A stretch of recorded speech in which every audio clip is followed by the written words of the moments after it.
Hello बच्चों। आज हम लोग बात करेंगे संख्याओं के बारे में, जिसको कहते हैं संख्या पद्धति। नंबर सिस्टम के बारे में सीखेंगे। बहुत अच्छा लगेगा, बहुत आसान चैप्टर है। आइए स्टार्ट करते हैं, क्योंकि हमारा प्रयास है आपको सिखाते हुए चलना। देखिए, क्लास 9 बहुत इंपॉर्टेंट प्लेस होता है। यदि आप इसको अच्छे से सीख गए ना पूरा साल, तो आपको 10वीं क्लास में बहुत आसान लगेगा। जब क्लास 10 में पहुंचोगे आपको बहुत मजा आएगा, और उसके बाद जब आप 11th-12th में भी मैथ पढ़ोगे तो भी आपको समझ में आएगा। इसलिए यहाँ से आप बहुत ध्यान से सीखते हुए चलिएगा। आपने यदि क्लास 8 तक कुछ भी नहीं पढ़ा है, 8वीं कक्षा तक, तो भी मैं ये कह सकता हूँ कि आपको यहाँ 9th में पूरा पूरा आपका सिलेबस अच्छे से आने लगेगा। आप पूरे साल साथ बने रहिए, ये मैं कह सकता हूं कि आपको अच्छे से सिखा के छोड़ूंगा। तो चलिए स्टार्ट करते हैं आज हम लोग संख्या पद्धति से। देखो, मैंने यहाँ एक संख्याओं का कुछ एक लाइन पे बना के रखा है। आप लोग भी इसको जानते हैं, इसको क्या बोलते हैं? Number line. इसी को बोलते हैं संख्या रेखा। आप बहुत अच्छे से जानते हो। तो चलिए आपको स्टार्ट करें। तो सबसे पहली संख्या, जब आप क्लास 6 में रहे होगे, कक्षा 6 में, तो आपको बहुत सारी चीजें याद करो। यदि मैथ में वहां क्या क्या सीखा होगा, वहां आपने प्राकृतिक संख्या सीखा होगा, वहां आपने पूर्ण संख्या सीखा होगा। क्या क्या सीखा होगा? प्राकृतिक संख्या यानी जिसको हम नेचुरल नंबर कहते थे, पूर्ण संख्या जिसको वहां हम होल नंबर कहते थे, उसके बारे में आपने क्लास 6 में सीखा होगा। याद करिए तो आपको याद आएगा। और अब आप क्लास जब 7वीं में आए होंगे, तो आपने वहां पूर्णांक के बारे में सीखा होगा। किसके बारे में सीखा होगा? पूर्णांक के बारे में। और उसके बाद जब आप 8वीं में आए होंगे, तो वहां आपने परिमेय संख्याओं के बारे में सीखा होगा। तो अब जब हम 9वीं में पढ़ते हैं, तो हम पढ़ते हैं अपरिमेय संख्याओं के बारे में। पहले परिमेय से स्टार्ट करेंगे, बट जो परिमेय नहीं होगा वही अपरिमेय हो जाएगा। तो पहली एक्सरसाइज फिर हम क्लास 8वीं की ही बात करेंगे, परिमेय संख्याओं के बारे में सीखेंगे। लेकिन जैसे ही दूसरी एक्सरसाइज पे आएंगे, तो हम तुरंत तुरंत क्या बात करने लगेंगे? अपरिमेय संख्याओं के बारे में। बच्चों, बहुत अच्छा। तो चलिए हम स्टार्ट करते हैं। आपको क्लास 6 से लेके आते हैं। आप हो सकता है कुछ चीजें आती हो, कुछ भूल गई हो, वहीं से लेके आते हैं आपको। तो सबसे पहली संख्या हमारी क्या थी? प्राकृतिक संख्या। क्या था हमारा? प्राकृतिक संख्या। बच्चों, तो प्राकृतिक संख्या को ही इंग्लिश में कहते हैं नेचुरल नंबर। कौन सा नंबर बोलते हैं इसको? Natural number. अब मैं कहूं आपको, देखो मैं एक बनाया बॉक्स। क्या बनाया? बॉक्स। मान लो आप यहीं पे खड़े थे, जीरो पे। जीरो से चलना शुरू किया आपने। कहा पहला कदम चला, फिर दूसरा चला, फिर तीसरा, फिर चौथा, फिर पांचवा। ऐसे ही ना चलोगे। तो आपने पहले क्या चला? पहला कदम, फिर दूसरा कदम, फिर तीसरा। जो नंबर आपको आगे दिखता जाए, आप उसको अपने बटोर के अपने थैले में रखते जाओ। मान लो ये आपका थैला था, आपने उठा 1 उठा लिया, 2 पे पहुंचे 2 उठा लिया, 3 पे पहुंचे 3। कलेक्ट कर करके यहां हमने ऐसे भंडार बना लिया। मान लो 500 तक पहुंच गए, तो ये तो हमारा कलेक्ट हो गया। ये जो नंबर है, यही हमारा प्राकृतिक संख्या है। यही हमारा क्या है बच्चों? प्राकृतिक संख्या है। यदि हम और आगे बढ़े, तो दूसरी संख्या, ओ अभी तो हम जीरो पे खड़े थे, जीरो तो छोड़ दिए थे। छोड़े नहीं होते तो हमारा काम आसान था, लेकिन जीरो छोड़ के हम 1 से स्टार्ट, 1 2 3 4, ओ जल्दी जल्दी आगे भाग गए। लेकिन ये है हमारा प्राकृतिक संख्या। लेकिन जैसे ही हमने जीरो को भी कहा भैया तू भी बॉक्स में आ जा, मैं तुम्हें क्यों छोड़ूं, मुझे याद आया बाद में, ओ गलती से हमने जीरो छोड़ दिया था। तो जैसे जीरो उठाया, तो अब हमारा हो जाएगा पूर्ण संख्या, जिसको इंग्लिश में बोलते हैं होल नंबर। क्या हो जाएगा? पूर्ण संख्या। मतलब 0 1 2 3 4 5, जीरो से लेके चल दिए। तो अब जब हमारे थैले में जीरो भी आ गया, कौन आ गया थैले में? जीरो भी आ गया। तो हमारा जो हो गया वो पूर्ण संख्या हो गया। बच्चों, जब कितना आसान है। पहले प्राकृतिक था तो 1 से स्टार्ट कर रहे थे, लेकिन जैसे ही जीरो आया, कौन बन गया? पूर्ण भी बन गया। तो अब हमारी पूर्ण संख्याएं भी हो गई। अब आपसे मैं कहूं, सबसे छोटी प्राकृतिक संख्या कौन? तो 1। सबसे छोटी पूर्ण संख्या कौन? 0। क्या हम कहें सभी प्राकृतिक संख्या पूर्ण संख्या होगा? नहीं हो, हाँ होगा। क्यों? देखो सभी प्राकृतिक संख्या क्या पूर्ण संख्या होगा? हाँ प्राकृतिक संख्या 1 से था। पूर्ण संख्या की बात करें तो कह रहा हम भैया 0 से है, 0 1 2 3 4 5, तो 0 भी बढ़ जाता है तो कौन हो जाता है? पूर्ण हो जाता है। तो भैया पहला वाला तो था ही, लेकिन उसमें बढ़ा ही है ना, तो जो प्राकृतिक है वो क्या हो जाएगा? पूर्ण हो जाएगा। इसके बाद आप लोग सीखा होगा क्लास 7 में पूर्णांक। कौन संख्या? पूर्णांक, जिसको वहां बोलते थे इंटीजर। क्या बोलते थे? इंटीजर। इंटीजर को देखो हम जेड से दिखाते हैं। किससे दिखाते हैं? जेड से। तो इंटीजर आ गया हो। अब सोचो आप 0 से थे, इधर गए थे, इधर के बजाय उधर जब थैले में सारा नंबर भर लाया तो कहा नहीं भाई इधर भी तो बहुत सारे नंबर है, चलो इसको भी उठा के भरते हैं अपने थैले में। तो जब इधर वाले नंबर को भी थैले में लेके आ गए तो हमारे पास निगेटिव नंबर भी आ गए बच्चों। इधर जैसे ही हमने इधर बढ़ा और हमने निगेटिव नंबर्स को लेके आ गए। जब निगेटिव नंबर भी हमने थैले में डाल लिया तो अब कौन हो गया बच्चों? इंटीजर हो गया। इंटीजर में देखो होल नंबर भी आया और निगेटिव नंबर भी आया। तो सारे होल नंबर क्या होंगे? इंटीजर होंगे। क्या सभी इंटीजर होल नंबर होगा? नहीं होगा, क्योंकि निगेटिव वाला तो होल नंबर में नहीं था, निगेटिव वाला तो अभी हमने लाया है। और ये देखो क्या सारे इंटीजर नेचुरल नंबर होंगे या प्राकृतिक संख्या होंगे? नहीं होंगे। क्यों? क्योंकि 0 और ये सब तो हमने बाद में लाया है, पहले तो यही तक था। तो देखो सारे नेचुरल नंबर या सारे प्राकृतिक संख्या पूर्ण संख्या हो सकती है, सभी पूर्ण संख्या पूर्णांक हो सकते हैं, लेकिन सभी पूर्णांक पूर्ण नहीं हो सकते, सभी पूर्णांक प्राकृतिक नहीं हो सकते। चीजें समझ में आ रहा है? बहुत आसान है। इसके बाद थोड़ा और आगे बढ़े तो एक और नंबर आ जाता है, वो बोलते हैं उसको परिमेय संख्या। कौन सी संख्या? जो हम क्लास 8 में पढ़े थे इसको। कहा भैया परिमेय मतलब रेशनल नंबर था, क्लास 8 में हमसे मिला था। कौन मिला था? क्लास 8 में रेशनल नंबर। तो यदि इसको जाने तो ये सारी नंबर तो हमने देख लिया। अब एक बात बताइए, 0 से 1 तक आप भाग के गए तो इसमें भी तो बहुत सारे बिंदु आए होंगे ना। ये बहुत, क्योंकि लाइन जो होती है बहुत सारे पॉइंट से मिलकर बना होता है, तो यहाँ वाला पॉइंट भी तो किसी नंबर को बताएगा, यहाँ वाला पॉइंट भी तो किसी नंबर को बताएगा। चलो अब मान लो मैं कहूँ ये बीच वाला बताना था, तो आपने कहा सर ये तो 1.5 हो सकता है, एकदम बीच में है, तो 1.5 हुआ, इसका मतलब डेसिमल में आ गया। डेसिमल में भी होगा तो भी काम चलेगा। अब डेसिमल में तो आप डेसिमल को हटाओगे तो क्या लिखोगे? फ्रैक्शन में लिख दोगे। ऐसे तो लिख सकते हो। चलो फ्रैक्शन को हमने काट दिया तो कितना आ गया? इसको जैसे ही आपने काटा तो 5 से काट दिया, 5 से 15, 5 के भी कितना आ गया? 5 दूना 10। ठीक है, तो 3/2 आ गया। अब देखो हमारे पास नंबर और बढ़ गए, डेसिमल भी बढ़ गया, फ्रैक्शन भी बढ़ गया। ये सब क्या हो जाएंगे? परिमेय संख्या। क्योंकि जैसे डेसिमल बढ़ा तो डेसिमल को हमने किस में बदल लिया? फ्रैक्शन में। फ्रैक्शन नंबर जैसे मान लो यहाँ पे था, तो यहाँ पे है मान लो 0 आ गया 5, तो 5/10 मतलब 1/2। ये सब क्या है? फ्रैक्शन है। तो फ्रैक्शन भी बढ़ जाए तो क्या हो जाएगा? परिमेय संख्या। तो आपने वहां क्लास 8 में सीखा होगा परिमेय संख्या होता क्या है। आपने कहा होगा ओ सर हमने वहां कहा था इस तरह से जिसको लिख सके P/Q की तरह, वही होता था परिमेय संख्या, क्लास 8 में हमने पढ़ा था। अब कहा जब P/Q लिख सकते हैं, लेकिन क्यों ध्यान रहे 0 नहीं होना चाहिए, 0 हुआ तो भाग ही नहीं दे पाएंगे, तो 0 नहीं होना चाहिए, 0 के अलावा कुछ भी हो जाए।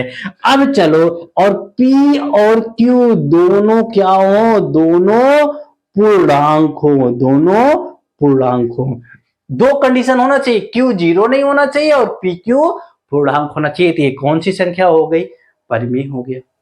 अब आपने परिमेय क्लास 8 में पढ़ लिया था, तो कहा भैया जो परिमेय नहीं होता वही होता है अपरिमेय। जो परिमेय नहीं होगा वह कौन हो जाएगा? अपरिमेय। इसी को बोलते हैं इरेशनल। यही हमें 9th में अलग से मिलेगा। कौन मिलेगा 9th में? अपरिमेय। जो क्या होगा? जितनी भी संख्याएं परिमेय नहीं होंगी वो सब क्या हो जाएगा? अपरिमेय। हम सीधे कहेंगे वह संख्या अपरिमेय होगा जो परिमेय नहीं होगा। हो जैसे मैं कहूं ये मार्कर है, आपने कहा नहीं सर ये पेन है, भाई जो मार्कर नहीं होगा लिखने का काम करेगा तो पेन हो जाएगा। जैसे अब ये देखो ये है ना, मार्कर नहीं है क्योंकि इससे हम इस पे लिख नहीं सकते, और क्या हो गया, लिखने का काम कर रहा है तो पेन हो गया। तो हमने कहा कि ये मार्कर है, अब या तो कहें कि ये भी ये का नाम है, ये मार्कर है, तो अब आपको उसको बदलना है, मतलब जो चीजें परिमेय नहीं होगा वही कौन हो जाएगा, अपरिमेय। ठीक है, चीजें देखो बहुत आसान है। अब ये परिमेय और अपरिमेय जब दोनों मिल जाएंगे, कौन, परिमेय और अपरिमेय, तब वही होता है रियल नंबर, वास्तविक संख्या। कौन बन जाएगा, वास्तविक संख्या। अगला आएगा वास्तविक संख्या। वास्तविक संख्या, वास्तविक संख्या क्या होगा, जो परिमेय है इसको भी और अपरिमेय वाला दोनों मिला दो, दोनों को आपस में मिला दिया तो कौन हो गया, वास्तविक संख्या। लेकिन परिमेय अपरिमेय में कौन कौन आ जाएगा, आप देखो यार, ऐसे करड़ी से बाहर आप जिसको नहीं निकाल सकते, 4 निकल जाएगा, 5 या पाई, पाई एक है, ये भी अपरिमेय संख्या है। ये सारे क्या है, अपरिमेय संख्या है। अभी हम एक्सरसाइज फर्स्ट की बात करेंगे, उसको सीखते हैं, फिर 2 पे पहुंचेंगे तो और कुछ अलग अलग चीजें सीखेंगे। एक एक करके क्रम से चलते हैं, आपको बहुत अच्छा लगेगा, ये मैं कहता हूं। आप बने रहिए, लास्ट तक आपको बहुत कुछ सीखने को मिलेगा। अब हम लोग बात कर रहे हैं एक्सरसाइज 1.1 के बारे में। देखिए इसमें क्वेश्चन बहुत आसान आसान है, बट क्वेश्चन को करेंगे कैसे, पढ़ते हैं सीखते हैं, बहुत आसान लगेगा आपको, पूरा का पूरा एक्सरसाइज बहुत आसानी से समझ में आएगा। पहले ही कह रहा है, is zero a rational number, क्या जीरो जो हमारा है वो क्या रेशनल नंबर है। अभी हमने थोड़ी देर पहले बच्चों बात किया था, क्या जीरो रेशनल नंबर है, तो आपने कहा ओ इसको तो हम 0/1 भी लिख सकते हैं, इसको हम 0/2 भी लिख सकते हैं, इसी को हम 0 कुछ भी हो 100 भी लिख सकते हैं, लिख सकते हैं। तो अब बताइए क्या हो गया, जीरो भी हमारा इंटीजर है, नीचे जो कुछ भी लिख रहे हैं वो भी इंटीजर है, तो इंटीजर बाई इंटीजर है, मतलब p/q के फॉर्म में है, तो p/q के फॉर्म में है, इसका मतलब रेशनल नंबर है। तो जीरो जो हमारा है वो क्या है, रेशनल नंबर है। देखो कितना आसान सा है कि जीरो हमारा रेशनल नंबर है। दूसरा क्वेश्चन क्या कह रहा है, उसको यदि हम बात करें तो भी देखो बहुत आसान है, कह रहा find the 6 rational number between 3 and 4, 3 and 4 के बीच 5 रेशनल नंबर, 6 रेशनल नंबर बताइए। तो देखो दो नंबर है बेटा, जब भी दो नंबर के बीच हमें क्या करना हो, रेशनल नंबर निकालना हो ना, तो अभी हमने थोड़ी देर पहले नंबर लाइन पे बात किया था, मान लो यही नंबर लाइन है, तो हमने यहां लिखा 2, यहां लिखा 1, यहां लिख दिया इधर 0, इधर आया 3, ये रहा मान लो हमारा 4। अब कहा जाए 3 और 4 के बीच में 6 रेशनल नंबर लिखिए, तो एक बात बताइए 3 और 4 के बीच में कितने नंबर हो सकते हैं। हो, आप ही ने तो अभी थोड़ी देर पहले कहा था कि दो नंबर के बीच में इनफाइनाइट नंबर हो सकते हैं, मतलब आप काउंट ही नहीं कर सकते कितने नंबर हो सकते हैं। तो बताइए क्या 6 जो मैं चूज करूं जो आप चूज करोगे इक्वल हो सकता है, कुछ भी लिख लो आप, जैसे मान लो ऐसे लिख लो 3.1, 3.2, 3.3, 3.4, 3.5, 3.6, मान लो कोई ऐसे लिख दिया, इसको सिंपलेस्ट फॉर्म में भाई इसको फ्रैक्शन में बदल दिया बाई 10, इसको कह दिया 32/10, इसको कह दिया 33/10, इसको कह दिया 34/10, इसको कह दिया 35/10, इसको कहा 36/10। क्या ये सही नहीं है, सही है, ये भी क्या है, सारे रेशनल नंबर है, किसके बीच में, 3 और 4 के बीच में। देखो मैंने कितना आसान बना दिया, 3 और 4 के बीच के नंबर को लिखा, उसको रेशनल बना दिया, ये भी 6 रेशनल नंबर है। लेकिन हम करते क्या है, कुछ पैटर्न बना लिए हैं, उस पैटर्न पे काम करते हैं। तो जैसे 3 और 4 का, इसका हम कई तरीके से निकाल सकते हैं, एक तो आप ऐसे कुछ भी लिख दो तो भी सही है, लेकिन उसके बीच का होना चाहिए, ये चीज ध्यान रखना। या दूसरा, पहले हम क्या करें, 3 4 को ऐड करके बाई 2 कर ले, कितना हो जाएगा 7/2, तो पहला नंबर मिल गया, एक बीच वाला एक नंबर मिल गया। अब क्या करिए, जो ये 7/2 मिला ना, इन दोनों का सम का आधा कर लीजिए, इन दोनों के सम का आधा कर लीजिए, तो कितना हो जाएगा, एक यहां मिल जाएगा, एक यहां मिल जाएगा, 4 हो गए। फिर इधर वाले दोनों का सम का आधा, फिर इधर सम के आधा, ऐसे ऐसे करके निकाले। ये लंबा प्रोसेस है, इसको हम नहीं करना चाहते, इससे हम बचते हैं। ठीक है, अब क्या करें सर, तीसरा क्या तरीका हो सकता है? तीसरा और आसान है। हमेशा क्या करिए, जब भी देखिए 3 दिया और 4 दिया, तो इनके डिनोमिनेटर कोई भी नंबर दे, कोई जरूरी नहीं है 3 4 ही हो, उसके डिनोमिनेटर को हमेशा इक्वल बनाइए। पहले कितना बनाइए, इक्वल। अब देखिए आपसे कह रहा है 6 नंबर बताइए, कितने नंबर बताइए, 6। तो इसमें 1 ऐड करिए, कितना हो गया, 7। कितना हो गया, 7। इसी 7 से मल्टीपल कर दीजिए, किससे मल्टीपल कर दीजिए, 7 से। अब देखो क्या हो जाएगा, 3 7 जा 21, कितना हो गया बच्चों, 21। नीचे कितना हो गया, 1 7 जा 7, इधर आ जाइए, 4 7 जा 28, इजी हो गया बच्चों। अब क्या करोगे, इसके बीच का नंबर लिख दीजिए।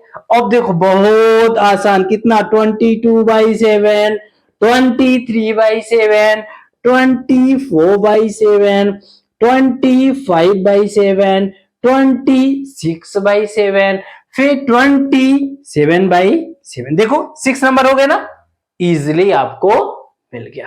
तो बच्चों हम ये भी प्रोसेस यूज करते हैं, मैक्सिमम प्रचलन में यही है, हम इसी का ज्यादा यूज करते हैं।